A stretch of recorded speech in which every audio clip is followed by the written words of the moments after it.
episode 17 of Delve Further. That's one more than I thought I'd ever do. This is, reaching heights that I have one too many friends. Everybody's, throwing in favors. And a good friend of mine, Blake, the esports DM, formerly with the Los Angeles Gladiators. Thank you for stopping in. How are you this fine morning? I'm doing pretty good. It's a pretty good morning. I'm excited to be here. So 17 is a good number. I just recently recorded my 28th episode of my show. Congratulations. Congratulations. It feels good though when you get to a point and you're like, wow, I never thought I would actually make it this far. So it's a good feeling. Yeah, it's I think you started just roughly before I started my show. We kind of had a good idea of there is a missing element to going into people's pasts and interviewing them in some facet. You go for those hard hitting, emotional Oprah moments, and your podcast, the deep dives behind the minds of esports, is killing it out there. Definitely go out and check that, small little plug at the beginning of the show, so you don't have to wait to the end to, get on the soapbox. But it's quality content. You need to get out there and go check it out. But, I think you just had Anders on from CSGO. Yeah. I just had him on. It's a 3-hour long episode. Wow. And it was really the topics that are included in there goes from depression to how does his wife and him deal with him being gone. Not to mention he has 2 kids, which having kids in esports in itself is a thing that is it's a rarity. How does that?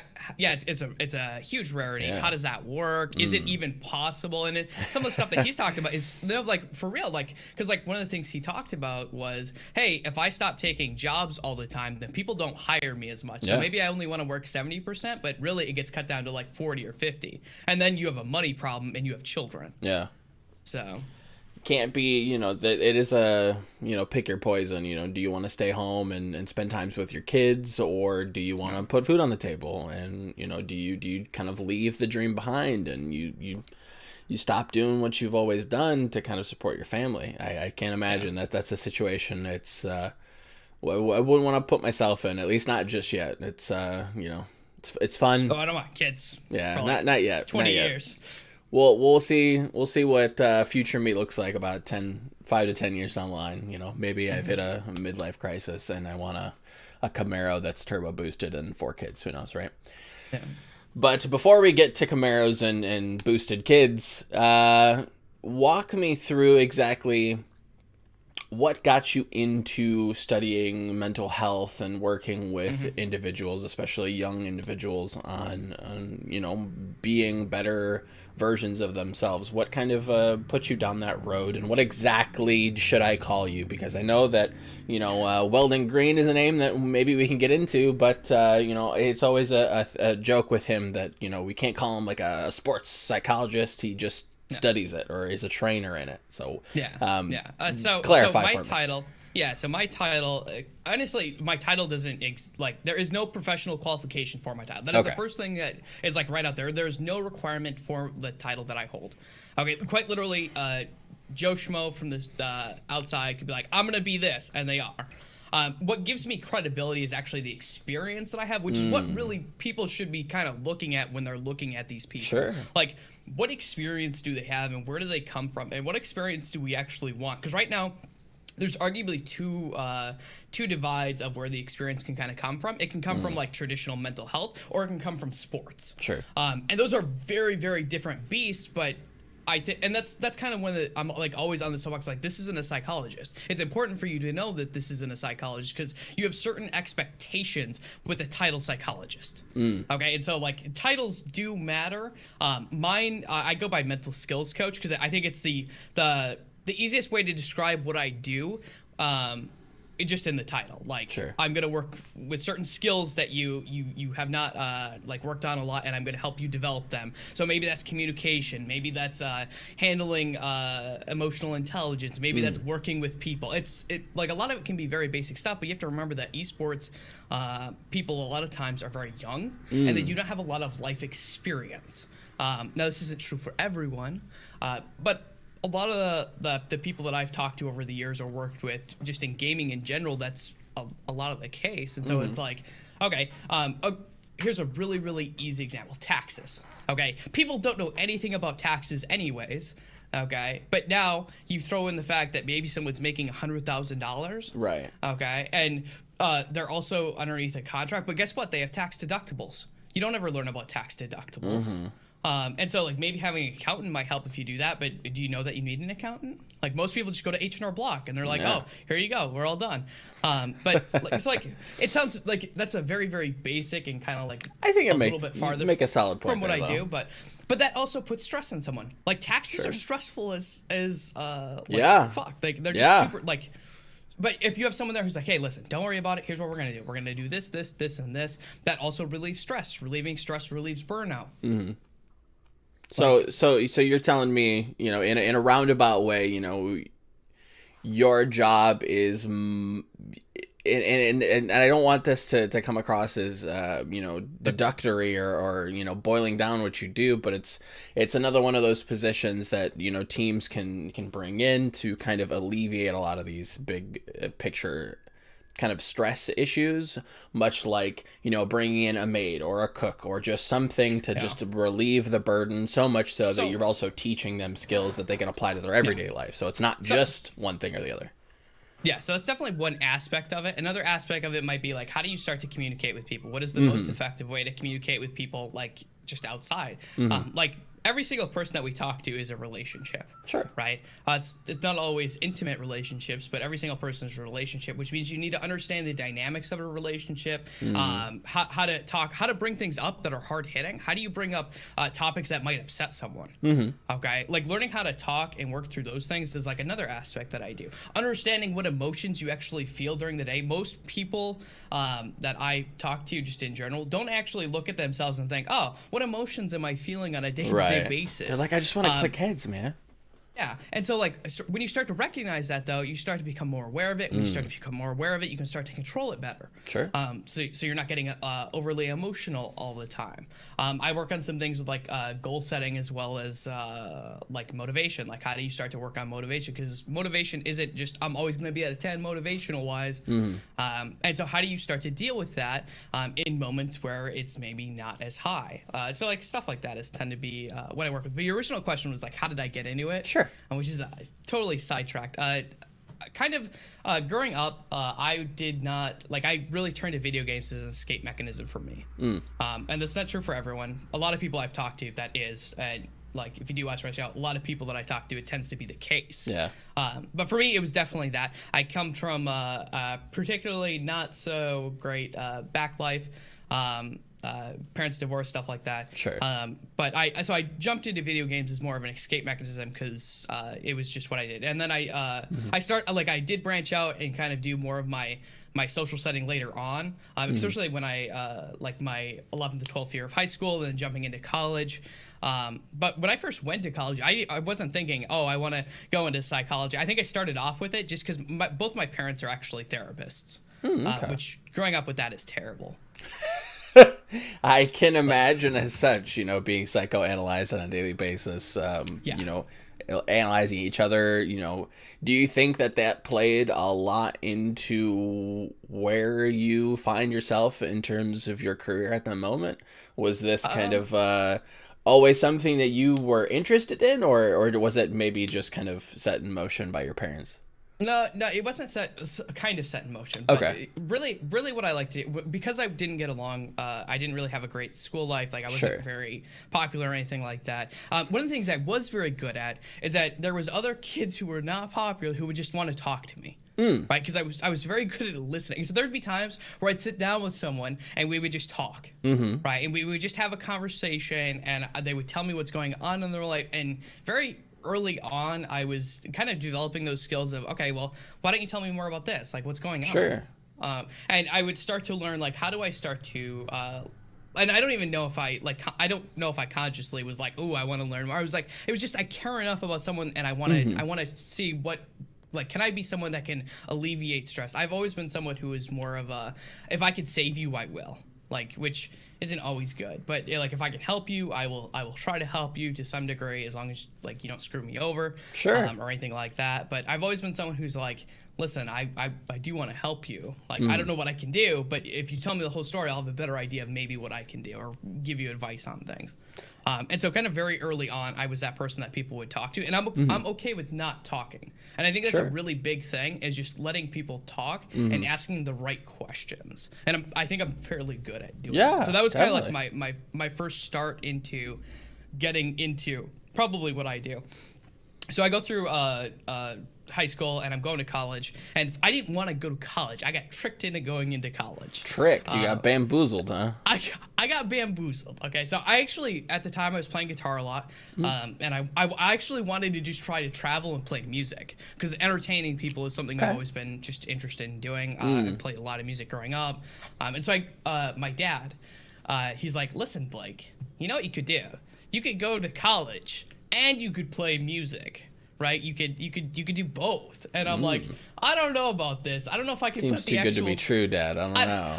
I don't know if I can put the time into music that I want to put into there, because I think at the time I was practicing, and I'm not like that great, but like I've been in a couple bands, and to be honest, I don't think you need to be a great musician necessarily to be in a good band, because I think it's more about entertainment and the entertainment value. Sure. And so as long as you're not like screwing up, you can do some very basic things to sound very good. But I was like, I just want to entertain people, which probably explains like the content that I'm actually really enjoying now. But like I just want to entertain people. But I started going to school, and first of all, school was much harder than I thought it was, because I actually went to Michigan Technological University, which you might know because you're in Michigan.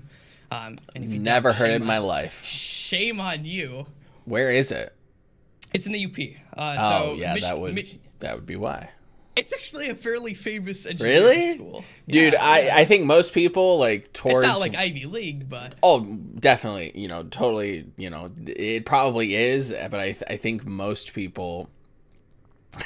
Most people in the Lower Peninsula of Michigan just assume the UP is either just like a barren wasteland of trees, bears, and like a little bit of cheese from like Wisconsin, or like some sort of like regional territory that probably should belong to Canada, but that we just got in some sort of trade deal in like the 1800s, right? So viewers watching, like Michigan looks kind of like this, right? Like this is the best. We actually use hand symbols. Normally they have 4 fingers, so there'd normally be like another piece here, but I cut that off. So normally you have Michigan like this. I live up here, and I live down by the thumb on his right. Yeah. Like right there. Somewhere down Okay, there. so no, that doesn't seem that big of a deal, but it's like a 12.5-hour drive, and that's driving like 75 miles per hour. Okay, so like it's a fairly large distance, so that's why they're almost like 2 separate states. Like realistically, I think the cultures are a little bit different, like just living there. So I went to school up in Michigan Tech, and it's actually a fairly hard school, and actually, in my orientation, I swear to fucking God, they said this to us. They said, look to your left, look to your right. Those people will not be here by the time you graduate because they will fail out. Wow. Yes, which was terrifying, and it wasn't really a lie. They do a lot of weeder classes, and they'll take anyone almost, but they will try to make them fail out within like the first. So it's like a for-profit kind of deal. Where it's like, we don't really care if you pass, but you paid, so there's that. Yeah.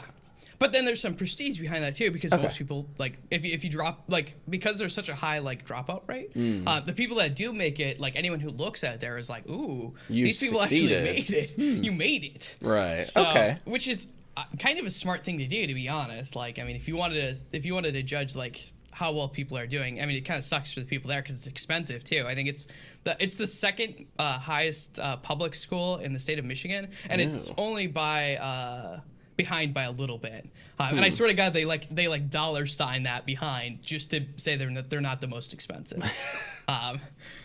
So I went to Michigan Tech, and it was a lot harder, and I started off doing psychology. Like very initially, I was like, just because I didn't know what to do, and it was a very general thing, and I was like, I like psychology, I like things about psychology, maybe this is what I want to do. I started going into it, and I was like, I don't know if I like this. I like learning about things, but there's a lot of classes that are just really crappy classes, or I had really bad teachers. And I wasn't really committed either, which didn't help because I didn't want to be there at all. And then it was like I was working a lot because I moved out at the same time, and then like I got mono and I was sick for like 2 months, and it was a bad first year. So I like partway through, I end up switching to sound design. Like, okay. Like so still partway kind of through within my first music. semester. Yeah, so I was like, okay, maybe I'll do this. And so I started doing sound design, and I didn't have any experience, and it was also pretty bad because they were not very if there was hipsters that would probably it felt like that. Okay, it felt like, okay, well, you're not someone who was doing this on your free time all the time, like learning about different audio programs and stuff like that when you were in high school. And I was like, no, I didn't. I'd like to learn now though. And so you kind of felt separated from a lot of people, and maybe that was my own social, because I've always been kind of awkward socially because I just want to know about people, and people don't like divulging their lives. And it's actually funny because that's like where Brian kind of calls me like a mind reader occasionally. And it's because when I talk to people, I just want to know about them. Like, I want to know, like, where are they? What type of people are they? Like, it's people have this natural tendency to just tell me things. I don't know why. Feel you. Like there was a tweet Brian made one time about books, because he told me, man, these are all the books that I wish I could read. Like, I wish I had time to do it, and I wish I could be like do this other stuff. And I was like, and I like the next day, and he was also drinking a little bit. So the next day I was like, hey dude, this is something you said you want to do. You should make sure to do it. And then he tweeted about it, and I was like, dude, you just told me, like, I'm not reading minds here. You felt comfortable to divulge things. So like I wasn't really fitting in then. Then I switched schools and actually went into music education to see if maybe that would. And then my teacher there was also, it was just terrible. I swear to God, teachers dictate how well someone's going to do more than a lot of things. Like, if they're just bad teachers, that person might not go into that field. And he basically said, yeah, listen, you can't afford a good enough instrument. You might as well not be here. You might as well just drop out. Wow. And it wasn't, again, not very pleasant. So I was like, God bless it. And so then I actually switched back schools and started psychology again. And I had a couple really, really good teachers that one of them was a warden in Wisconsin who actually had Jeffrey Dahmer in his prison. Anyone who knows Jeffrey Dahmer, he's a serial killer who got murdered inside the prison because he didn't want security. But he was a warden for a while, and then he actually became a therapist, and he had like a double degree in engineering and social work, and he was doing, dude is by far one of the biggest IELTS I had in my life. Then I had a neuroscientist one who did a lot of research and explaining how learning and memory works, who was another really good teacher that I had. And then I had one that was like morals and philosophy and stuff like that. That was also very, and those three teachers are probably the teachers that helped propel me into psychology, like gung-ho is what I want to do. And then League of Legends had come, like I had started playing it in like 2010, which was my second year of college, and really got into it, and that did not help my grades at all that year. And so like I saw that it was kind of blowing up, and I was like, okay, there might be something here. I know that all the video gamers I know, and me included in this, definitely have some issues. Like we have some things that you could benefit from working on. So this might be a real thing that could happen in the future. Sure. And then Weldon Green also, coincidentally enough, had started to come around about the same time. And I swear to God, we had the same exact idea. We would have had different approaches handling it, but I was like 3 years too early from graduating, or even maybe 5 years too late. And he was early. Like I knew it was a thing, and I remember talking to a friend, and we were both in a League of Legends. Like, this is going to be a thing, and these are people who are going to be important in the field. Like, 100%, I could see this being important. Whether or not teams want to pay for it is another thing, because ROI is something that is important with teams. Sure. And I do, like, it's very, very hard to qualify the ROI of a position like mine. Because it's more about like helping the players out than results, right? It's more about like, how do I get them to a better mental standing, and in turn that should result in some sort of performance boost. There's not a ton of like, oh well, we can 100% say that Blake is the reason that they did this. Okay, now you can look at things like reverse sweeps might be something that might be a measure that you could use on like mental fortitude, maybe. Like, how often does a team reverse sweep? How often do they not reverse sweep? Could it be something there?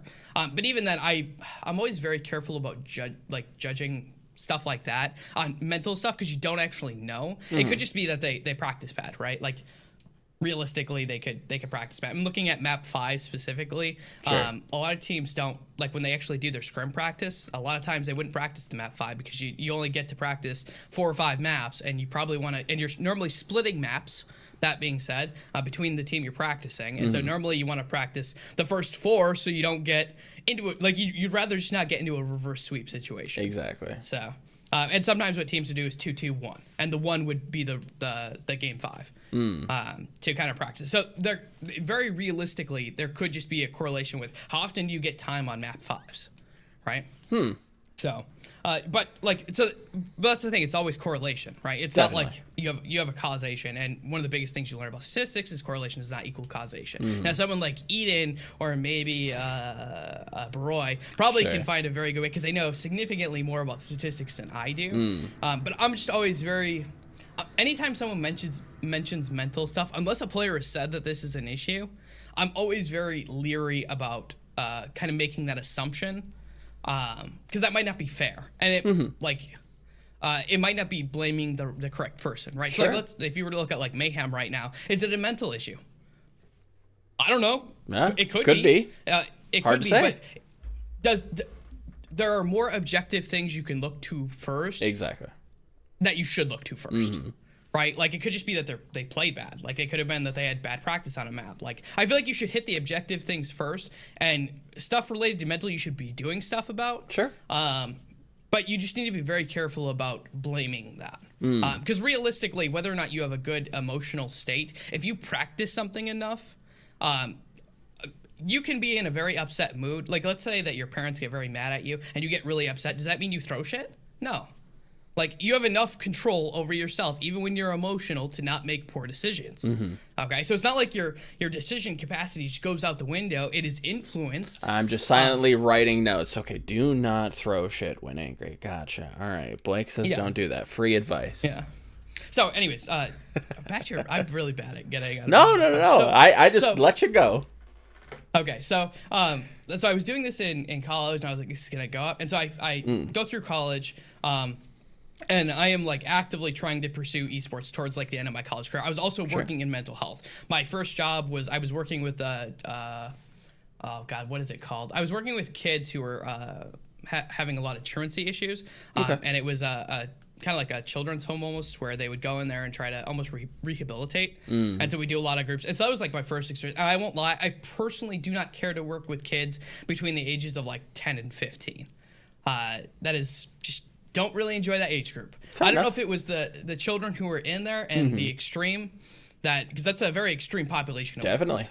And so like drug use, fighting.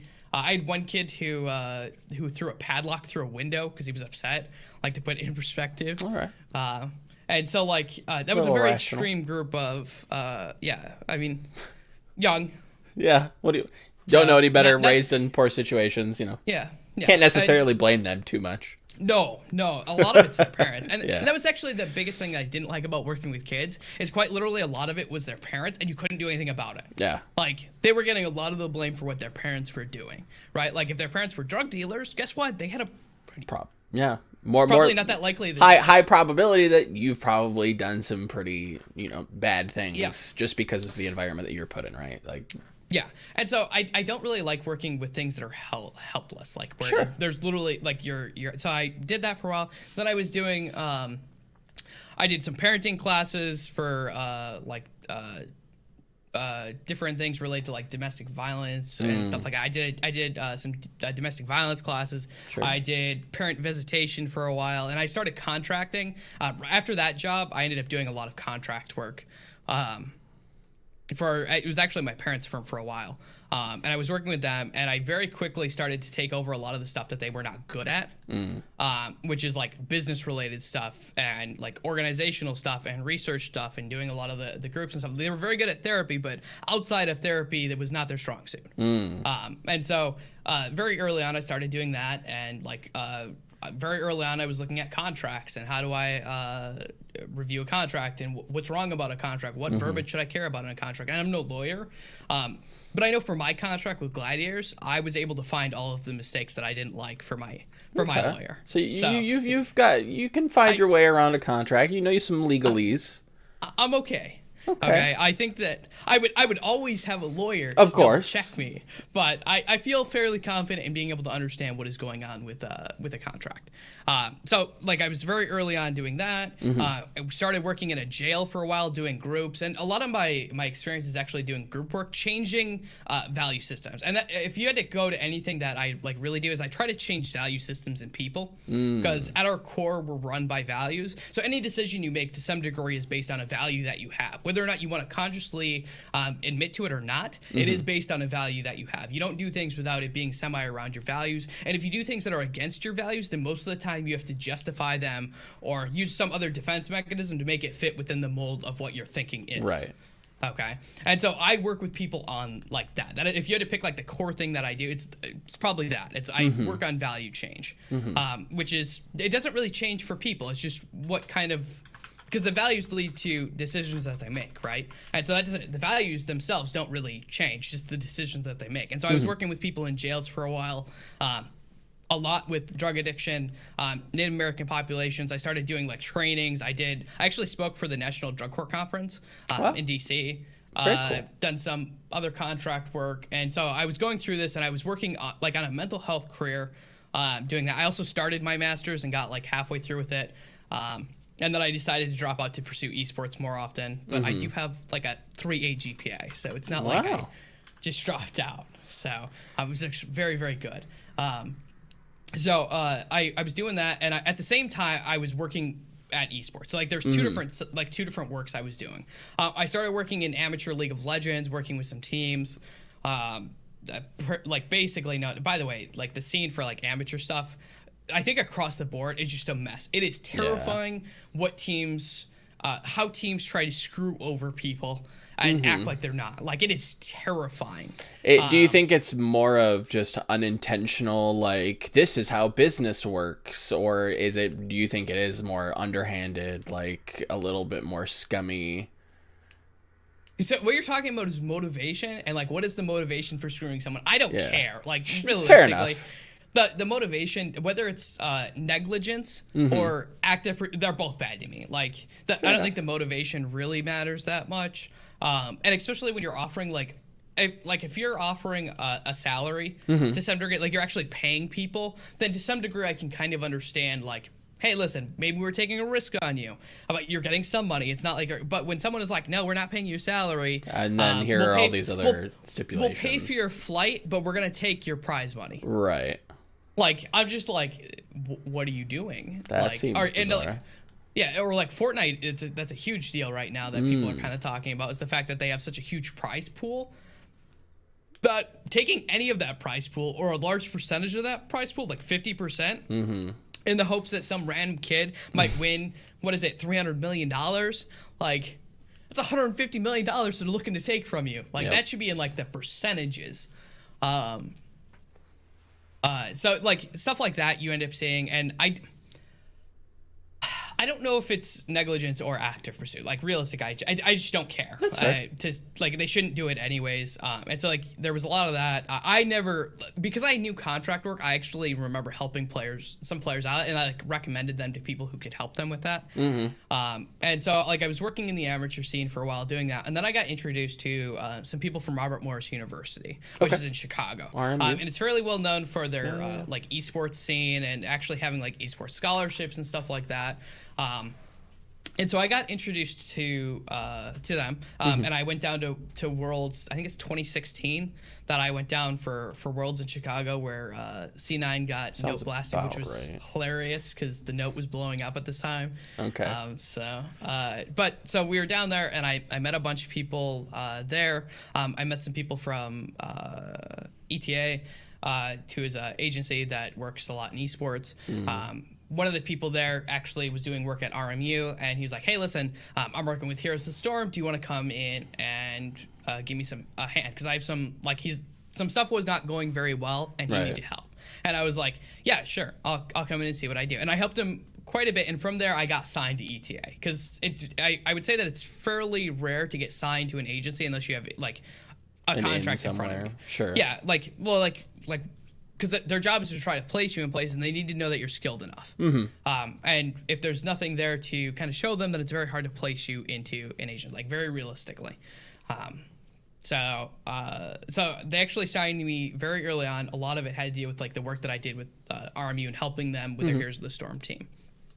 Cool. So like I'm getting into Heroes of the Storm, and I worked with them and I helped them for a couple seasons. And at that time, I actually started. That's when I started to pull interviews from actual League of Legends teams. Okay. Like I was pulling interviews from like CLG, Team Liquid interviewed me. I had very, very brief conversations for the League of Legends side of Fnatic back in like 2016, 2017. And so I was kind of doing or 2017, 2018.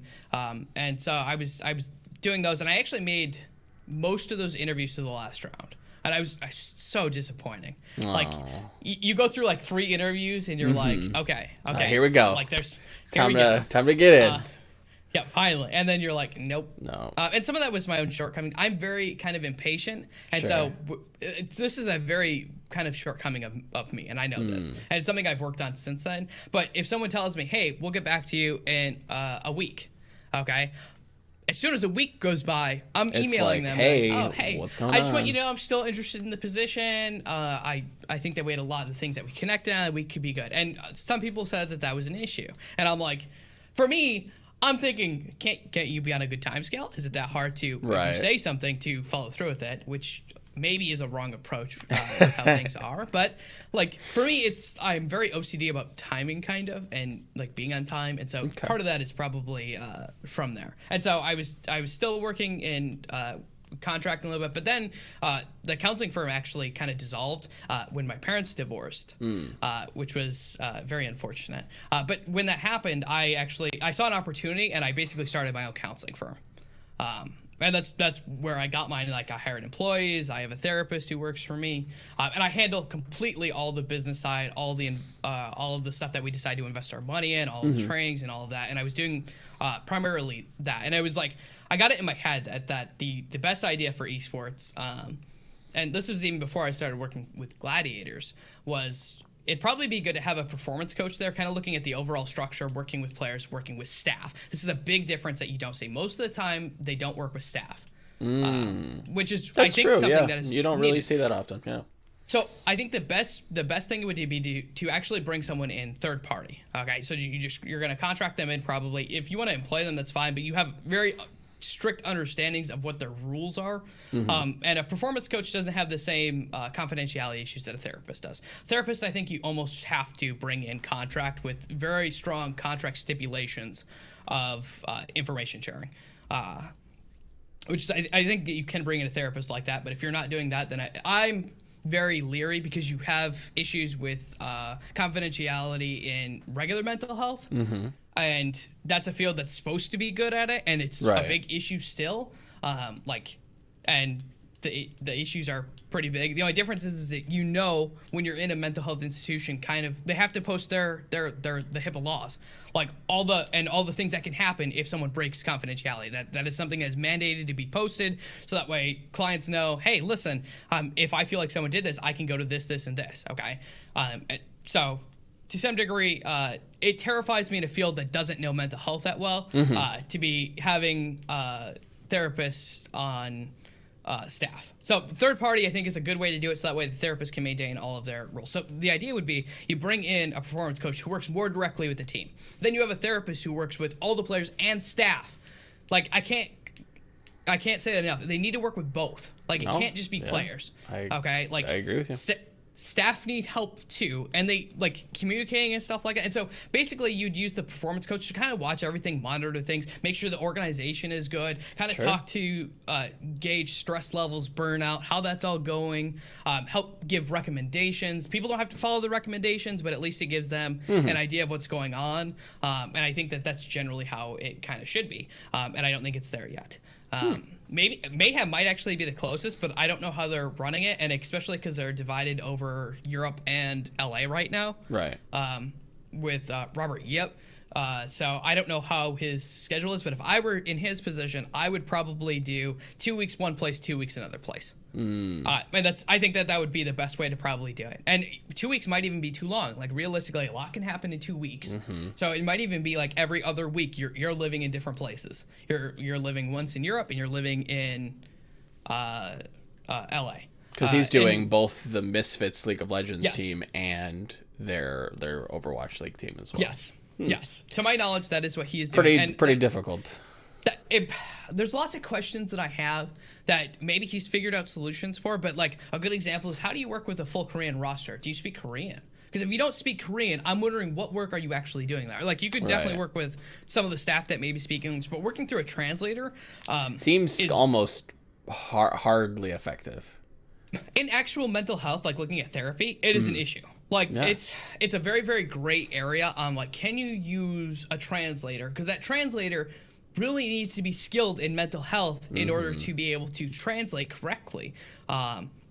Like what is kind of going on, and they have to be a very good translator, and then they also have to follow underneath HIPAA laws because like, I mean, that's for therapy. So non-therapy, which is Robert Yip is not a therapist, he's a performance coach, or psychological consultant, or he's not a therapist. Okay.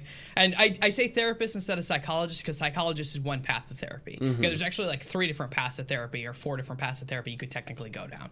Right. You have social workers, counselors, psychologists, or even master's level psychology, which is not a psychologist. You need to have a doctoral degree in the United States. Yeah, we talked about that once before, not to go on another tangent, but like there are some absolutely crazy stipulations to meet to become either like a sports psychologist, an actual psychologist.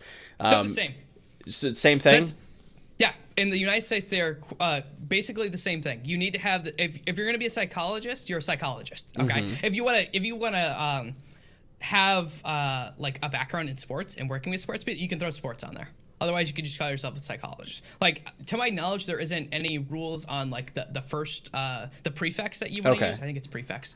Yes, grammar's not my strong suit, but the prefix like sport, maybe addiction. To my knowledge, which is something I probably should check on later. The prefix, it doesn't matter. Okay. The psychologist part, like that bracket, that's you important. need specific thing. Right. That's the important thing. So first of all, I don't like when people say psychologist. They should just say therapist, because the only thing a psychologist can really do that other therapists can't do is certain testing requirements. Okay. Like a good example is like the MMPI, which is a large scale personality inventory, which kind of looks at maybe different issues you have. It can screen for like bipolar, borderline, stuff like that. And that's useful because you need medication to handle a lot of those things. Not borderline, but like bipolar, you need medication for. Schizophrenia, you need medication for. And so it is useful, but it's very, very niche, and most of the time probably not needed you would just go to a psychologist for that. Like you would never have a psychologist on, because the amount of money that you're probably paying is significantly more for a psychologist. Like psychologist minimum salary out of school is like $120,000 they can get, like very easily. And that's if they don't want to like move places. Okay. And you can get a therapist for like 60, 70. Okay? Just like one without some testing, you know? Yeah. Why not? And you can, the thing is though, if you need that testing, you can just send them to a psychologist and get pay the testing done. $500. So you're paying $60,000 and $500, or $60,500 to get the same thing basically. So yeah, I don't like that we use psychologists so freely all the time. It really bothers. So I was working with RMU for a while, and then I started up like working the counseling firm and owning it and taking it over and doing all of our investment or all of that stuff and setting up how we were going to do things. And I was looking at getting into telehealth therapy as well.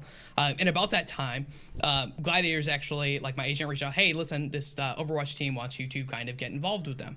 And so I was like, oh, sure, let's see what it is. I'm okay with working with any esport. For my position, I don't think the esport actually matters that much. No, would make sense. Because it's about the people. It's not about the in-game mechanics and all the nuance there. There is some things related to the game. Like a good example is like Fortnite, the way people react to like end circle. Or BRs in general. Like the end circle effects that it has on the person is actually slightly different. And the same thing with like League of Legends, how fast paced the game is compared to like, or not Overwatch compared to League of Legends. Right. how fast paced and how much focus you need to maintain all the time is another thing that's kind of different. Like in League of Legends, you have downtime. When you're coming back from base, you have a good 20 seconds that you can relax to some degree and look and just breathe. Okay. Overwatch doesn't really have those moments. It's like a constant team fight for 2 hours. Yeah. Right. And so there are some differences there, but a lot of, I would say that probably 80 to 90% is basically the same. And so you can learn those differentials as you kind of work with the game. Okay. I think that is a very realistic thing to kind of do. So I obviously got interviewed about Gladiators, went through the interview process, and they hired me, and then I drove out, and then that's how I got to esports. Very long tangent. No, but it's interesting because we all have these little interesting winding roads, and you go and you work with RMU, and I remember them kind of coming up as the bastion of collegiate esports, coming out and having their own facility, and look guys, this is the future of collegiate esports. And then meeting you through Overwatch, and then hearing that you went and did work with them, and there was the Heroes of the Storm team and a little bit with their League of Legends team. That's really cool things, and it's that small village that somehow, some way, we've all kind of not cross paths, but at least heard of something that one of us has done before, right? There's familiarity with kind of everybody's story. One thing in terms of something that's very familiar is I was introduced to psychology, I guess, was something that was interesting to me, in high school, but I never really pursued it. And, you hear about Freud, this, that, the other thing, but one that was kind of introduced to me in esports was Jung. Walk me through, if you're comfortable to speaking about it, some of your favorite psychologists. Jung seems to be one that's very prevalent in esports. I know Monty and Thorin very much into Jungian, psychology. If I'm even, quoting him as being a psychologist, hopefully that's correct. Just kind of getting into psychology for a second, what are some of your favorite, studies or psychologists? Yeah, so I tend to be more probably behavior focused than a lot of that. So feelings are important, but I tend to if you were to look at psychology, and I had to look because I don't remember names, because guess what? When you don't study psychology anymore, it honestly just doesn't stick. Matter. Yeah. I don't need to know who made REBT. Sure. But Albert Ellis is one. He made rational emotive behavioral therapy. Carl Rogers Skinner, B.F. Skinner. So a lot of the behaviorists and how to handle behaviors and how to start to change in work behaviors. Feelings are cool. I don't really like Freud. And most people, when you start to study psychology, they I have heard that they stray away from he was kind of weird a little bit. He had some adolescent stuff that was okay, but he also stole a lot of stuff from Aristotle, right? A lot of his major id, ego, and super ego is basically the same thing as Aristotle's pathos, egos, and logos. Okay. Right. I think it's what it is. Fucking trying to remember. But so I don't particularly like Freud. I think he helped start a movement, but that's basically all I would look at him for, because he was also a cocaine addict. The dude just did cocaine all the time, and he thought at one point, because I'm pretty sure he was a medical doctor too, he believed that the cure for everything was cocaine. Okay, this is what we're talking about here. And so. Generally, Freud is not someone who I would he started a very good movement, and some of the people who worked underneath him actually went to do kind of good things. But generally, so you're saying he's overhyped, Yeah, maybe he's the famous one because he was insane. And sure. Psychology, because he was one of the four fathers of psychology, you could say, and one of the really big, probably famous names in psychology. I think that's everybody. That's the name you go to. That's the Einstein of psychology in a way. Yeah, which is awful, but so it is. So generally, I've never thought that you should take from one idea system. I think that's Sure. generally a bad way to kind of approach things. So you kind of take little things here and there, right? Like you can't say, like Skinner would have said, it's all about environment, right? It's like almost all about, you can train any sort of behavior, and you get some very interesting studies that can kind of prove that. That guess what? You can probably train almost anything, and that's probably not wholly true. Like there's definitely some genetic stuff there. Sure. For anything related to coaching, I think talking about genetics is functionally pointless. Or like natural talent. I think that if you're in any sort of coaching position, talking about natural talent is probably useless. Because you never want to be like, oh, this kid just has natural talent. So why are you there? Like, what's the point? Like, why even have coaches? What's your job then? We should just get all the talented people. Yeah. So I don't like. There's probably some aspect of natural, and it's also something I don't know how you measure it. Like, which percentage of this person's talent is natural versus they put in an insane amount of hours when they were 14 doing 15-hour days in the right practice situation. And there's a lot that shows that guess what, you can practice to some level of proficiency. Sure. Like at a very, very, very high level of proficiency. Maybe it's not the best of the best, but like that could be just very little things in an environment. So, but generally you tend to pull from all these different areas of psychology. I don't know if I really have a favorite. Like I don't go back and I have favorite theories. Like REBT is probably my favorite like psychological theory, which is rational motive behavioral therapy. It's basically dealing with the way that we handle emotions and behavior and how to start to change those. And so that, if anything, it's probably I more have a therapy or theory section that I like the best because I think it works most of the time around most things, and there are small deviations from that, and you can add in other things to it in order to make it work. Very, very interesting. Yeah, it seems like psychology, there are people who kind of fall under a school of, you know, a certain professor or a certain, you know, very, very prolific psychologist. And there are some, like you mentioned, you know, that just pick and choose and apply it to their, you know, skill set that works for them and what they're doing. Previously, you mentioned value systems, and that's being one of the big things that you kind of work on with players and, you know, a lot of your clients. When it comes to esports, and hopefully I'm understanding this correctly, where would you find that the value systems most need to be changed? What value do you think most often comes up repeatedly that you find yourself having to constantly go in and tweak and change perspectives for the players or at least try to help facilitate that kind of change? So I think most of the time people have a value system that they definitely want. Okay, but it's not something that they're maybe always doing. So like, I'm going to use the example. Let's say you want to be a good teammate. Okay, that's a value that you have. I want to be a good teammate. Yeah, you want to be a good. Now let's say that you're not talking or you're shutting down, and you are like when you get upset, you kind of like shut down and you stonewall, which is a defense mechanism that you have built up because you don't want to deal with things. Okay, so you just shut down. You're just like,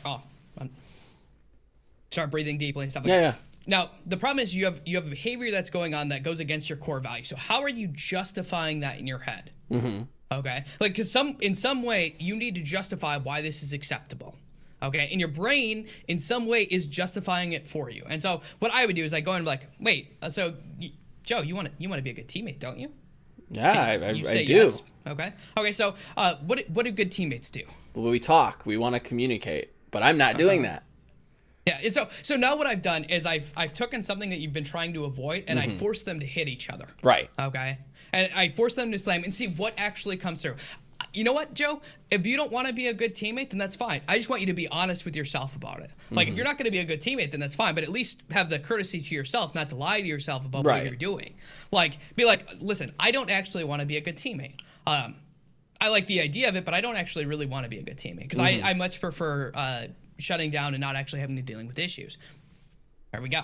Like that's kind of how that would be an example of like what it can kind of look like sometimes. I don't know if there's anything that's super common. But probably like actually recognizing feelings just in general. Like that, I don't know if that's esports related or just in general. People don't like feelings. Feelings kind of suck. And so it's like very realistic. Like people don't want to talk about we have a certain German friend that really loves feelings. You know? Yeah. He absolutely just adores, you know, how people feel and and talking about how human everybody is all the time. And if only they could be robots. If only. Right. If only we could just be stat crunchers and talk I about won't our lie, model. being robots would make life easier. Like, What? I don't know. I think it'd be kind of. I wouldn't have a job. Well, I wouldn't have a job. yeah. But it would definitely be easier. Like, everybody has some sort of logic system, encoded in them. Tilting is another thing you see sometimes. Sure. Okay, I define tilting, I think, very much Very differently. differently? Than most other people. Okay. We can definitely so get most into people, that. most people define tilting as kind of like, oh, someone gets upset and they just kind of like, But they don't make decisions. Okay, so let me just kind of guess, just to see if I have a good read on this. It's not just upset, but it's any kind of emotional response, correct? Yes, okay. It's very much that. So it doesn't have to always be negative either, which is just the most common one that people do.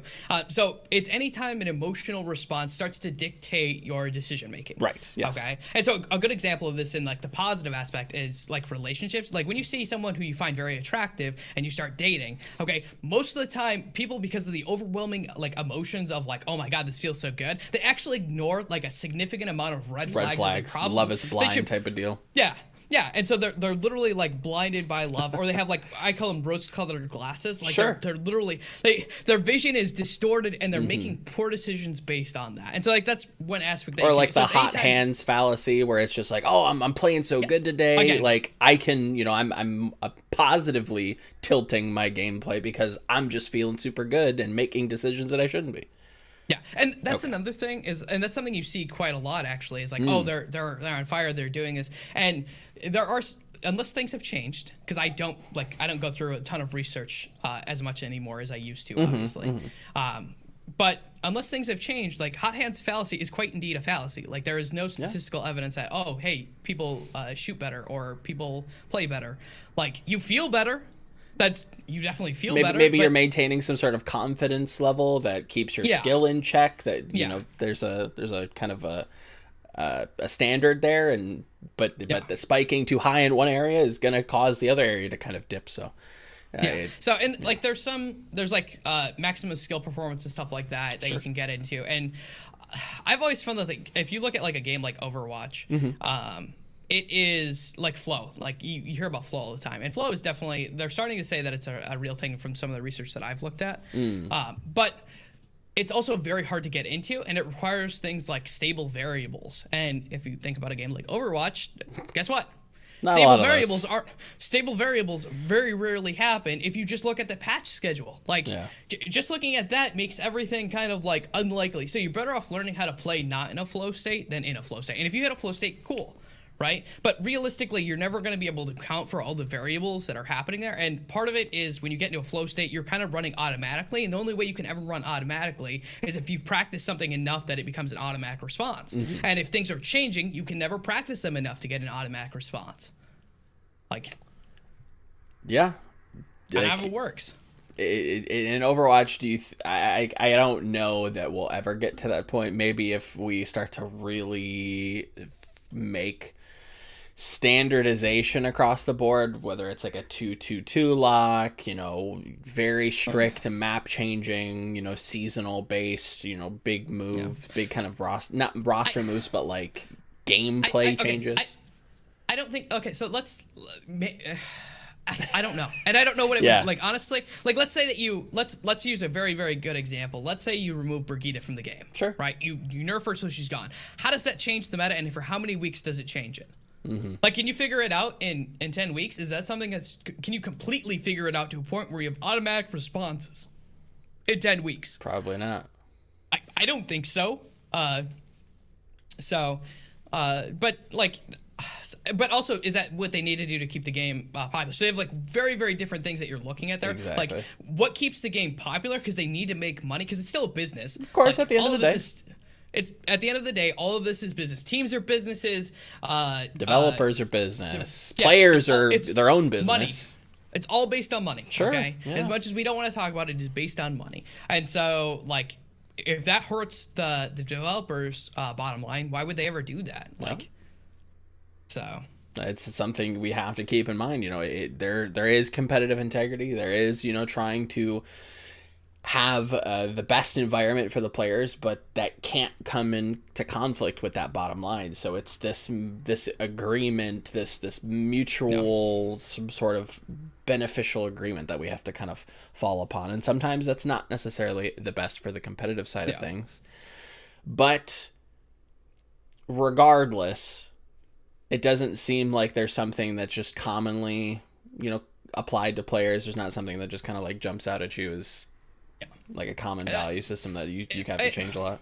It tends to be player individualized. Like it's completely individual to a player and kind of what a player's went through. So like good example is like I obviously don't know Jake very well. I've talked to him here and there. Sure. But Jake is very much different than XQC, for instance, right? XQC. Like those issues that those two players are going to have very different. And their value system, completely different spectrums, right? Or even if you look at someone who is very socially not willing to like leave their shell, they're very introverted. They don't like to go out and talk, right? Jake, compared to someone like that, again, is a very, very extreme. Okay, like because you have to tailor how you and what kind of skills you have to help them with, for sure. Yeah, so I don't like dealing with emotions is probably a pretty big one across the board, just because people don't like to do it.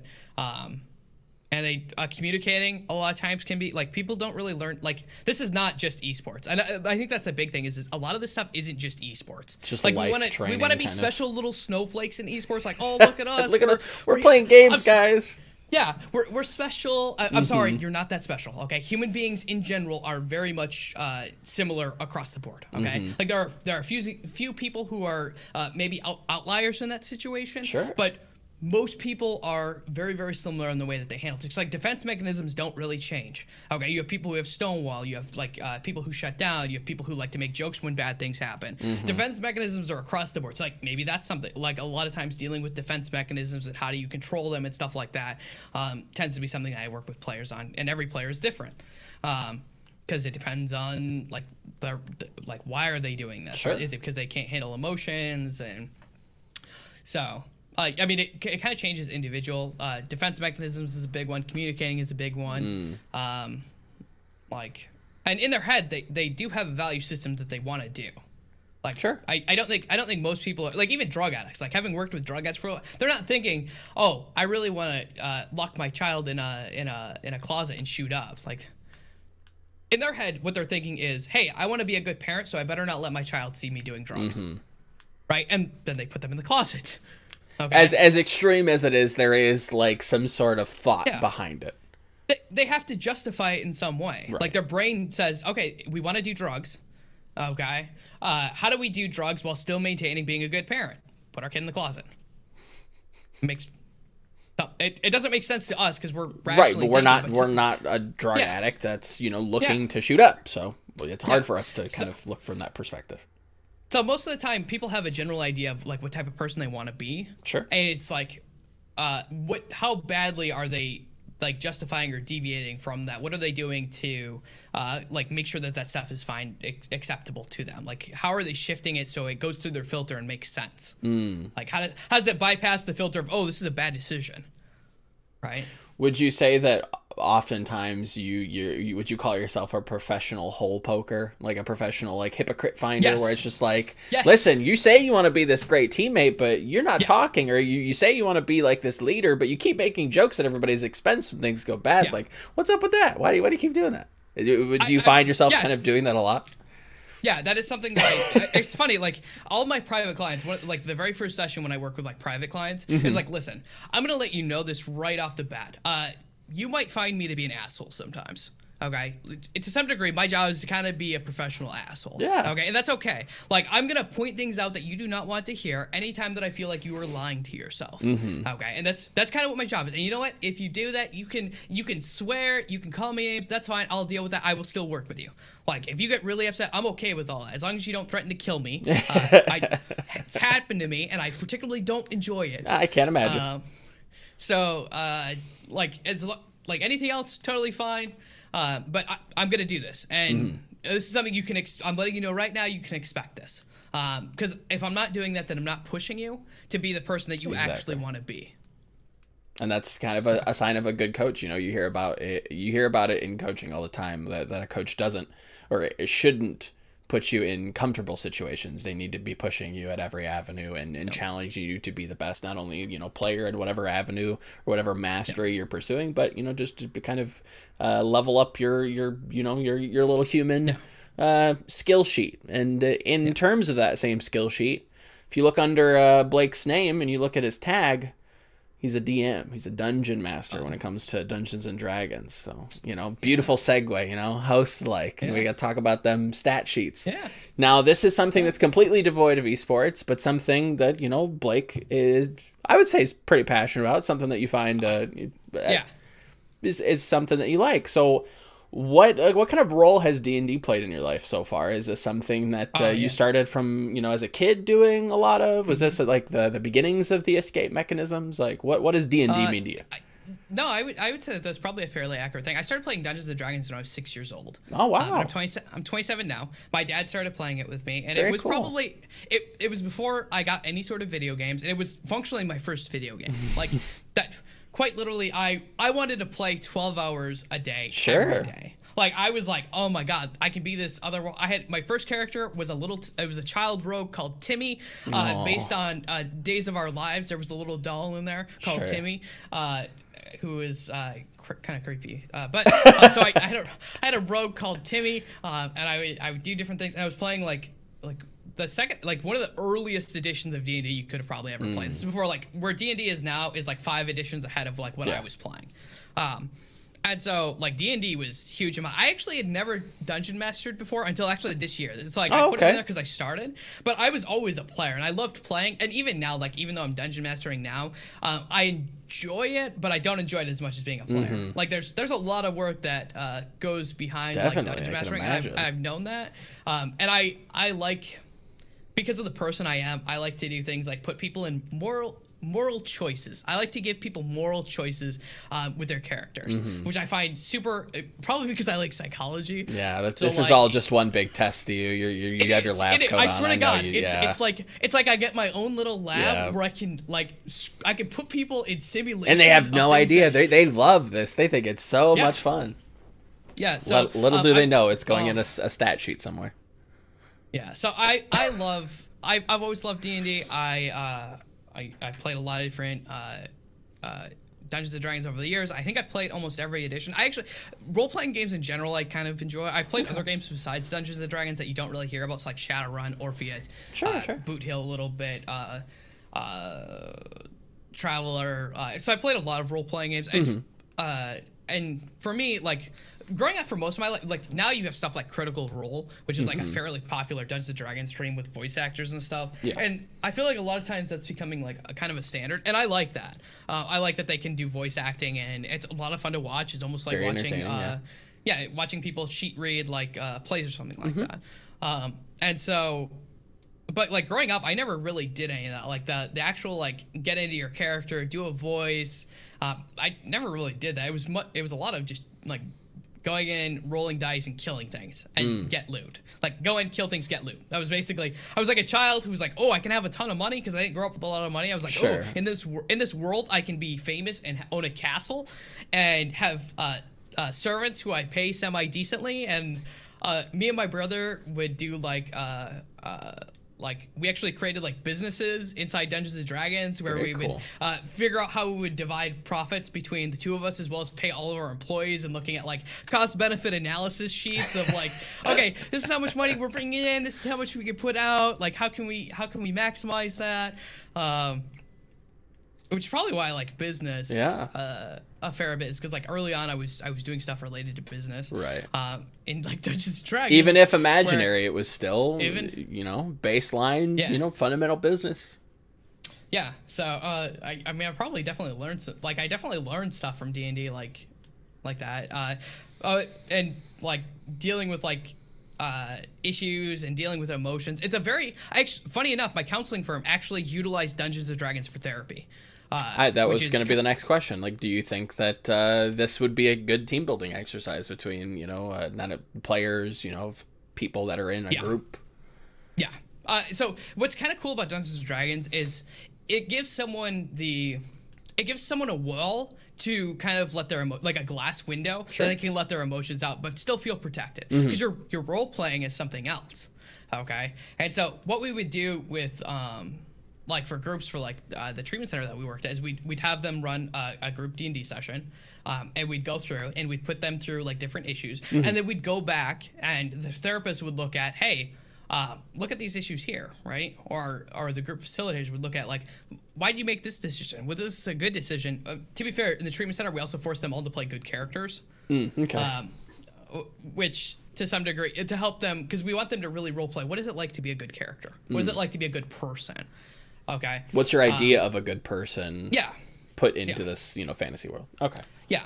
Yeah. So I think it could be a very positive thing. Like, if you're looking at like teams, I think it could be a very positive thing. However, anything that is related towards psychology, buy-in is super important. Like, how much people want to work in it is very important. Anytime that you force someone into a situation, the amount of return you get is significantly less. Yeah. Okay. This is like the like core. You can still get return, because obviously I work with drug addicts who don't like, as much as they're in treatment centers and stuff, they don't want to be there. Most of the time they're court ordered and they don't want to be there, and they're going there because they don't want to go to prison. Like, it's like, oh, this is better than prison. I still don't want to be here, and if I could not be here, I wouldn't be here, but it's better than prison. So anytime you force someone into doing stuff, the buy-in is significantly less. And I think the way that you approach that can also dictate how much buy-in you get. So like if one of the things is very odd is, and I think this is where contracts have a long ways to go.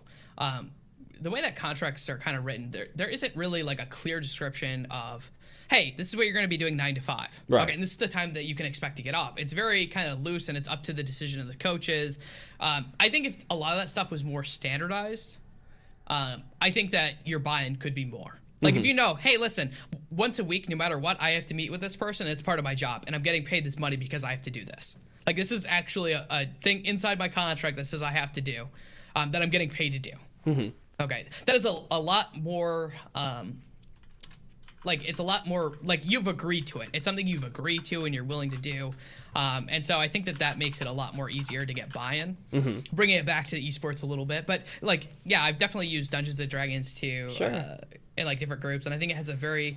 Role-playing itself is a therapeutic technique that it can have a lot of benefits. It's just a lot of times people feel very uncomfortable and it's very hard to get into. But D&D kind of makes it a way to... it's so completely divorced from what you'd ever experience that it's like, okay, I can kind of get into it. Like, I'm never going to experience a dragon or like going to an inn and buying and purchasing a room at it. Like, that doesn't happen. Like, I'm never going to experience that. So, whatever. I like, this doesn't have any bearing on my life, so whatever. But if I'm doing some sort of like almost near realism, it's too close to home and it feels very weird. And well, you start to maybe even get in your own head a little bit, like, oh, okay, this is like a little bit kind of scary or a little spooky. Like, I don't like this. I'm super uncomfortable. Like, let me step away. So I could definitely understand that. But you talk about buying in and that being, such a strong signal to how receptive someone is towards, mental skills coaching. How do you, when it comes to esports, how do you try to, wrangle a player in to kind of buy in? Is it something that you try to do? Is it something that you kind of just have to, leave up to chance that they're willing to buy in?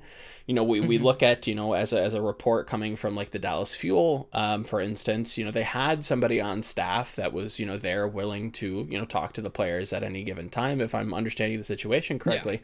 But it was up to the players to go to them, not necessarily the other way around. So is that a good situation? Do you think it should be more mandated that, the players have to go? Is that like fighting against the kind of that buy-in, kind of see where I'm going? Yeah. So okay. So this is where you really need to distinguish between therapy and performance coaching. Okay. Like, there's a huge difference. Like, if you force someone to go to a therapist who's on staff, you're gonna, like, that is, especially because it's work. It's not like you're going to a treatment center where everyone is expected to. Sure. Guess what? This is going in that this is what's there.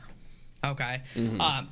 If you third party the contract, I think you could still put it in their contract. Hey, listen, you're mandated to see this therapist. Here are the with that, like in their contract, it should very state, listen, we do not receive any information from this therapist. They maintain all HIPAA laws. We don't get to know anything about what's going on here. So it reassures them that that is a sacred place where they can actually work on it. If you're going to have a therapist, it should be third party and through that. Okay. Like if you're going to do it, that's the way you should do it. But like a very interesting quandary, okay, is let's say you mandate therapy. And this is very specifically therapy, not performance coaching. Okay. A therapist has, they have the responsibility to maintain confidentiality with their clients. Okay. So what that means is if you were to go up to the therapist, hey, are you seeing Joe? What they would say is I can neither confirm nor deny any of my clients. Okay. Now that brings a very interesting question, because if they're forced to go, how are you ever going to know if they can't reveal who their clients are? Right. Okay, so that's where like forcing therapy becomes kind of a tricky situation. Okay, now what you can do is you can say, listen, in scrims, this behavior is an issue. Okay, if you do not go and work on it and the behavior changes, we're not playing you. That has nothing to do with them therapy. That kind of forces them, hey, listen, they can show them the options. They can say, hey, listen, you're going to a therapist here. And if you want to let your therapist, give your therapist permission to break confidentiality, maybe we'll play you sooner.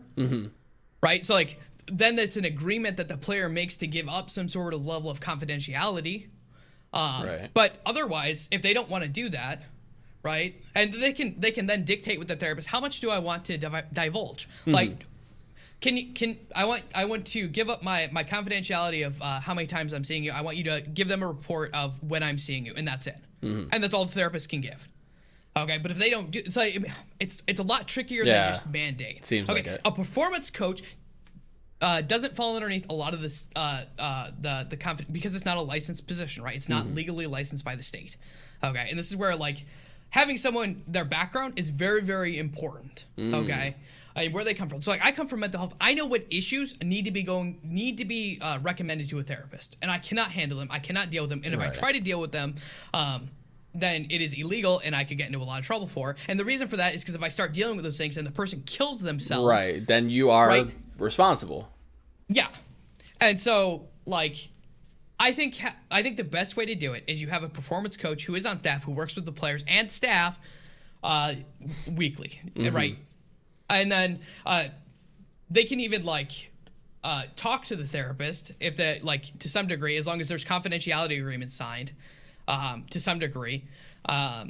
Like it gets kind of tricky there, but even then I probably wouldn't even do that. I would say, listen, these are the problems that I see. These are the problems we're talking about. The therapist is handling the therapy issues.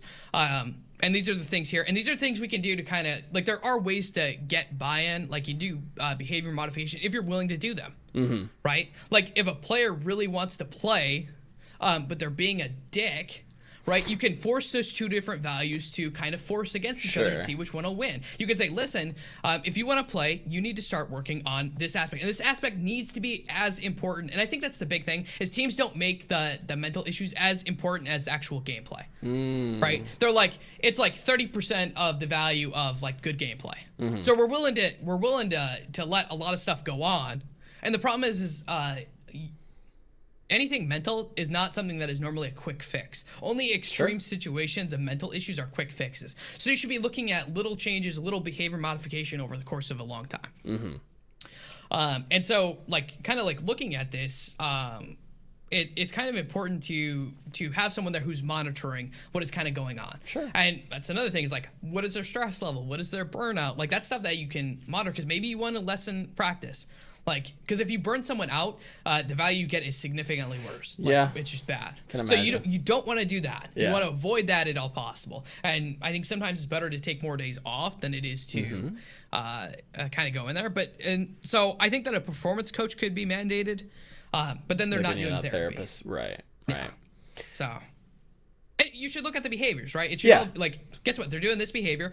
Listen, you're not playing unless you fix this. We have this therapist here that we don't receive any information. We'll offer you the tools to do it, but you have to seek out that. We can't mandate it, because like you said, it gets very tricky.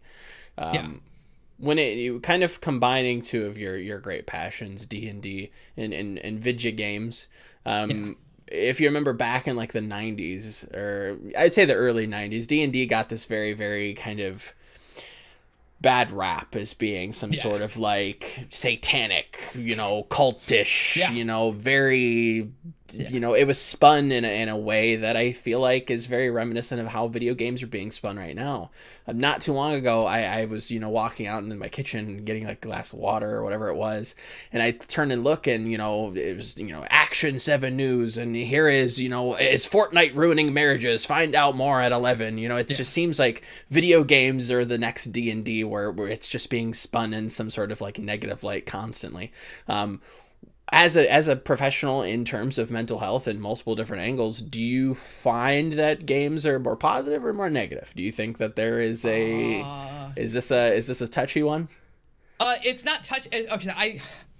Okay, so the problem with games, the way that video games work to get people to like them is very much a slot machine kind of like. Sure, there's bells and whistles that are going off. Okay. Yes. Can it be a problem? Yes. Okay. Do I think that the hurt outweighs the reward? I don't honestly know. I don't know what is there. I think that for me, video games were a fairly positive life. I also know people who literally their lives were ruined because they were playing. Definitely. Wow. So I think it's moderation is an important. I don't think that we should try to ban things, because I think it's a stupid way to go about it, and I think that it generally doesn't work. Yeah, I don't really like prohibition. Same thing with what is it in the UK? They were like, we're gonna ban Fortnite. I think recently came up. Or they were looking at it. I don't think that is a good way to go about things, generally speaking. I think more education and having other opportunities, and kind of a lot of that comes on parents. Okay, I think that a lot of times we like to shift away from parents being responsible for children, and I wholeheartedly think it's more parents than it is the video game. Yep. And what they do, and if it becomes an issue or not, because video games can be a very positive experience, and they do show that video games can help with some areas of studies and what you're good at and stuff like that. There are some benefits to it. Can it become a problem? Yes. Anything in excess, though? Life can be a problem. If you drink too much water, you could die. And that's an essential part of life. So everything has to be taught in moderation. Yeah. I don't like the way things are being approached. Is this oh God, bad. It's the big bad guy under the bed. It's the video game monster coming to get you. Yeah. Kind of deal. I think it's just that feels like more people always look for something to kind of blame. There's always something out there that they're like, oh, this is the thing that's ruining our children, right? Or this is the thing that's ruining society. I think that's one of them. I think you saw it with other things, like TV is another one. Yeah. My parents talked about you watch too much violence TV. That's kind of where I was headed, was violence in video games, and does that really have much of an impact? To the best of my knowledge, with the studies that I've looked at, there is no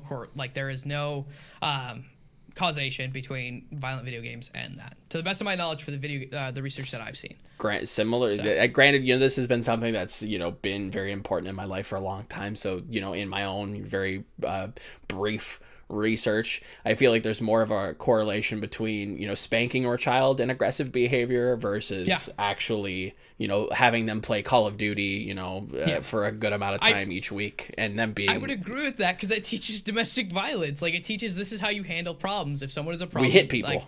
We hit people. I would agree with that. I think that is probably a bigger issue. I think there's better behavior modification techniques out there that you should probably learn. I think that there is some small correlation. Guess what? Maybe some people who did some really shitty things, like mass shootings, play video games. But there's a ton of people who don't, right? I don't like trying to blame our issues on a lot. A lot of it comes down to the individual. And there are some things in society that do influence the way that we approach things. So you look at racism as a prime example of something that was culturally kind of accepted, in the way that it affected people as a whole. I don't think video games and violence is ruining society. I think that it's something people want to point a finger at, whereas they could just look at parenting as being an issue, and the resources available for parents, and what kind of stuff we teach parents, and how we work with parents and stuff. I feel like that is a way bigger issue than looking at video games is just something very easy, singular. It's one thing. It's one variable that you can look at that people like to blame. And I think that's what people do. It's a very new kind of change in culture that a lot of people, regardless of age, can point to and say, is that chief called, is this the right thing? I don't know. Like, it's new, we don't like it, so we keep it away, and we shun it, we demonize it. It's bad, you know, it's causing all of these problems, and if you do it, you're going to be just like them, and it becomes this kind of hysteria almost, whereas, at least in, granted, my personal biased view, it's caused a lot of good. I've met a lot of really cool people, I've created relationships that have lasted multiple years, and I've never met them face to face, you know? So it's fostered a lot for a lot of different people, but that never really gets talked about. It's ruining the marriages. It's shooting up schools. It's all of these different things, and it feels a lot like the old D&D. Like the boogeyman's gonna come, you know, have your kid sacrifice goats in the backyard and become the next Jeffrey Dahmer. You know, it feels very similar there, and I wanted to kind of just see what your opinions are on that. People always remember the just humans in general. We always remember the negative significantly more than we ever remember the positive. And I think that's part of it. Is like we just remember the negative so much more, and that's what we tend to focus on a lot of times. Yeah. Well, okay. Last thing. Why do you think that is? What is there any kind of study or anything that, you know, in your professional, you know, mind? Why is it that we harp on the negative and maybe not accept or appreciate the positive as much as maybe we should? I'm gonna go with my opinion because I don't know how much I don't remember how much this is based on science or not. Okay, and that's why I'm saying this is my opinion. Fair enough. The negative things are the only things that can ever hurt us. Okay, like anything that's really positive doesn't really play. So it's like a safety thing. Yeah, I think a lot of, I mean, like, if you think about, like, defense mechanisms in general, like, what people do when they react to something, it's because they want to protect themselves or some idea of themselves that they have, right? So, like, if I call you out on being, hey, listen, Joe, I don't think that you're putting out as much content as you should be, right? Well, you wouldn't be wrong. But I've attacked you now, and so your brain might go into this, oh, we're being attacked. No, we don't curl up, be defensive, you know, we don't want to be vulnerable. Yeah, and so maybe it starts to say, well, I'm putting out this episode each week, and I'm starting to do this other show, and I'm doing more than I used to, and so it's all justifying. It's not actually hitting the problem, and so it's finding a defense mechanism to protect itself. It's like I need armor for what's going on because we don't really have a ton of, like, there is obviously physical violence that still goes on. Sure. But in most people's lives, I think, in like everyday life, it's not like me or you are, especially video games. Let's be real. There's not a lot of physical violence. It's a lot of just emotional vulnerability, and we don't want to kind of sacrifice that. So it's justification constantly. No, 100%. Yeah. So I think that most of the time it's that they feel sort of attacked, and so it's a defense. Like when you see something extreme like a mass shooting, it hits a lot of people. Sure. Like right, and they're like scared, and they're like, that could be me, and so it feels very dangerous. And so because they feel very scared and almost in the state of like, oh my God, I could be shot too. Right. Like I could be going to watch Shazam right now and I could get shot because some crazy person is in there doing it. They want to find some way to make that feeling go away. Right. And one of the ways you do that is you blame something. You find something to blame that is there. Okay. And so video games are, like he said, it was video games. The okay sign, like, right? Like that's kind of going on in the issue there. There's a lot of people who don't use that for a thing, but because some other people picked it up who are white supremacists. Right. Okay, they feel like, oh my God, like we need to be careful. We need to not allow this because we want to protect ourselves, right? And that's a very similar thing. I think. Sure. No. How many people use that in a positive way, right? Or, and when we start just to get rid completely harmless. Yeah, and I think that we need to be very, very careful about utilizing defense mechanisms like that because it gets very. The line gets very, very gray very quickly, and who's going to decide this and who's going to dictate this. Sure. And I mean, Blizzard has obviously they have a total dictatorship. Like realistically, they have a dictatorship where they can decide whatever they want, which is fine by them. But it's just a very scary line for me because I'm also a huge proponent of like free speech. And so like they have total dictatorship. They can do it if they want. I don't agree with it. Sure. Personally, but like you got to be careful about how much you're letting your emotions scare you away from things, like, and being able to talk about things and just like look at things and actually discuss things and challenge things. We need to be able to challenge things, right? But if we're just avoiding things, you can never challenge them. Okay, if all you're doing is avoiding because you want to protect yourself, you can never challenge an idea and actually see whether or not it's good or not. In that same sense, would you find that it's about challenging your own ideas more often than just challenging somebody else's ideas? It's about really what what do I think? Why do I think it? Yeah. And is it right, or is it true, or, you know, trying to find a justification for why we thought that. And maybe it's not the right look. Maybe it's not necessarily as true as we once thought. And no, I completely agree with you there. Challenging ourselves. I think we've lost that. I think we've lost a lot of times I feel like we've lost the ability to actually listen to other ideas. Put ourselves out there, and whether or not we agree with them or not, like just be able to listen to them and look at them and give our ideas, and then be able to retake those ideas in and shift them and be able to morph them. And this is a feeling, I don't know if this is factual.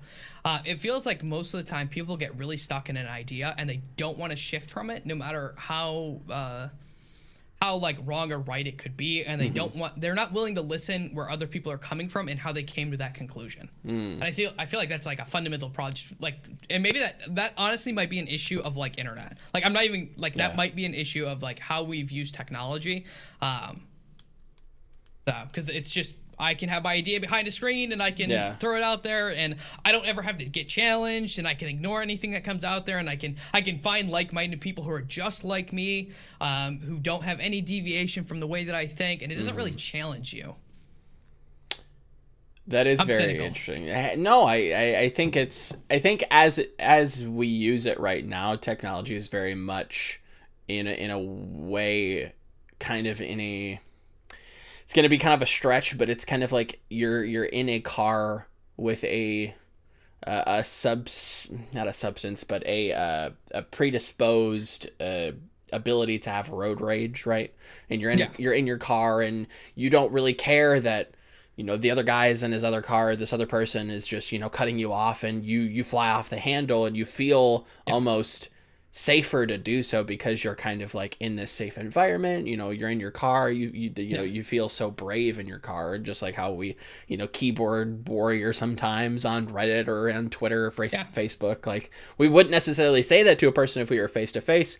And maybe that's, you know, the next step is, you know, everything becomes, you know, Snapchat, and everything is video, and you can kind of get a little bit more interpersonal body language, you know, readings going on. So it's not just you transposing your own kind of tone or nuance to what somebody's saying, because we don't get to hear their voice or their intonation or their body language, and we impose what we want.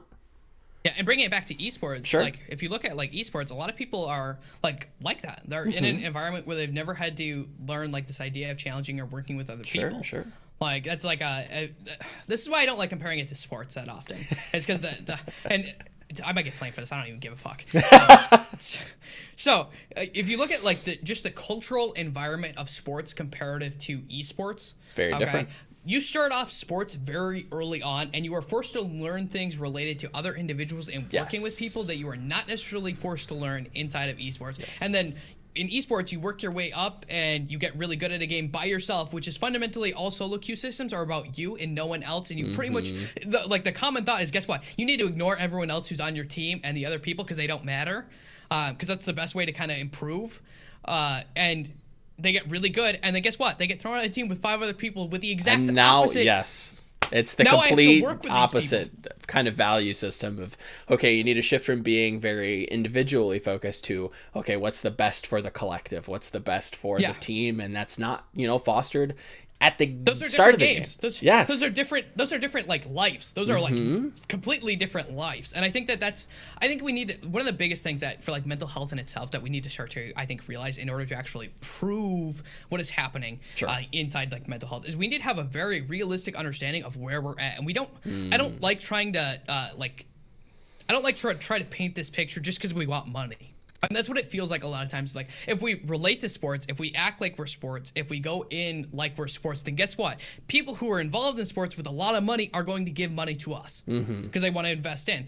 And that's, I understand that that's a business aspect, and if they want to do it for business, but I think for like the general public, we need to really understand what is kind of going on, where we're at, and how do we improve from there? Because if we have this unrealistic expectation of where we're at right now, it's going to be very hard to actually improve. Definitely. And so I'd much rather us go in saying, listen, these are actually problems that maybe we want to look at fixing, that rather than being like, oh no, they do this, right? Like, okay, where do we go from there? There's nowhere to go. Like, you can't do anything with that. So that's like a fun, and like what is cool is you got things like C9 right now, Sure. which is actually starting up.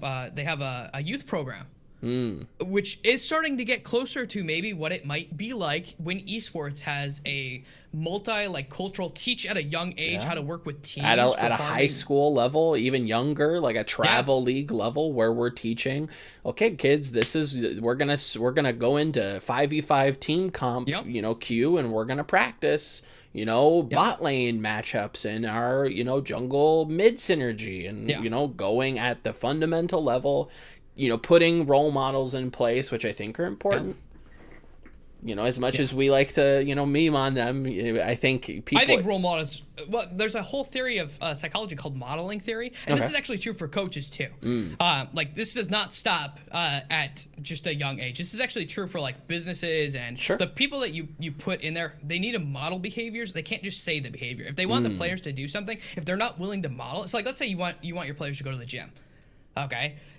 If you're someone who just sleeps in and doesn't want to go to the gym yourself and you complain about it, why the fuck would your players ever want to do it? And you're automatically making it so they have no buy-in. You're making it so like, well, the coach doesn't have to do it. So why exactly. Right? He thinks it's stupid. Why should we? Like, you're literally going against like you need to be willing to model it. Like that is like one of the most important things you can do is actually model the behavior, because if you're willing to do it, there's not gonna be a whole lot of things that they can use to try to justify or defend that. You're not giving them fuel to fight against their body wanting to work out, right? Because no one really okay, some people like working out. I think those people are kind of crazy. I fucking hate working out. Okay, I absolutely cannot stand it. Okay, but I do it, and I know it's like, especially when I'm like working with teams and stuff, I'm like, listen, if you're gonna do it, I'm gonna do it. We might not always like it, but it's what's best for us, and so we're gonna do it, and I'll do it with you. Okay, and we can be miserable together if you want to, or we can try to have fun. Like we can try to enjoy the fact that we have some people with us that we're enjoying. It's not alone.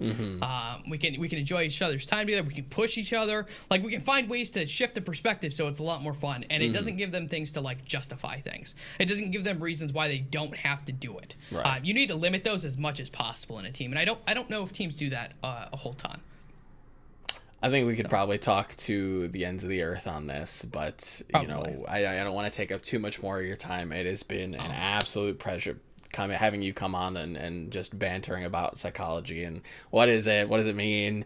Who classifies? Do you need a doctorate degree and all that beautiful nonsense? But I do like to give the interview subject the last little bit of time to kind of promote and plug or give shout outs to whomever, whatever. So my tiny little soapbox is yours to abuse and or decorate if you so choose to. So Blake, take it away. Yeah, so you can follow me on Twitch, Twitter, YouTube, all underneath the end URL of the esports DM. It's all the same. You can follow me on Instagram there too. They're all the same. It's kind of nice. I do a series called Deep Dives into the Minds of Esports, which I delve into a lot of the personal aspects of people involved in esports. Have some really cool guests come on, like Anders Bloom, amazing from League of Legends. Jake has actually been on there. So check that show out. It's a lot of fun. It is going to give you a more personal side of the people that you look up to every day. That is the best way I can describe that. It's going to give you a personal side of what's going on in people's lives. Other than that, that's pretty much it. Just like subscribe to my YouTube probably, or follow me on Twitter. But thank you so much for having me on the show. I really appreciate it. It's been a lot of fun. No, dude, it's been a blast. It's been I have a short list of guests that this is just a passion project. I like to do this because I like to have chats with people. It's a great excuse to just sit and catch up, just me and somebody else, or just learn about somebody that I'm not necessarily familiar with, and just kind of get to know people and talk to people. It is a passion project. There's like 10 people out there that watch this show on a daily basis. Kudos to you guys, you're cool, but this is very much a selfish thing. So I like to bring people on and just kind of like banter and ask questions that I want to know, and hopefully the viewers are entertained in some way. But, episode, what is it, 17? I think so. Yeah, 17. 17, that's a wrap. Again, thank you, Blake, for coming on. And if you like the content here, go ahead and like and subscribe. Go check out Blake's show. It's fantastic. It's way more structured than this garbage. And it's way more interesting because, again, it'll get some feels going. It'll cut deep, but it's interesting to get insight on those people that we see often behind the desk or behind the computer screen, and you know, getting a little bit more interpersonal with them and really getting to know them a little bit more. And I think Blake does that very well. So definitely go show some love there to all 10 of you. You know, go say hi, go say hello, like and subscribe to his channel as well. And we'll see you in episode 18. Thanks for watching. And again, we'll see you in the next one.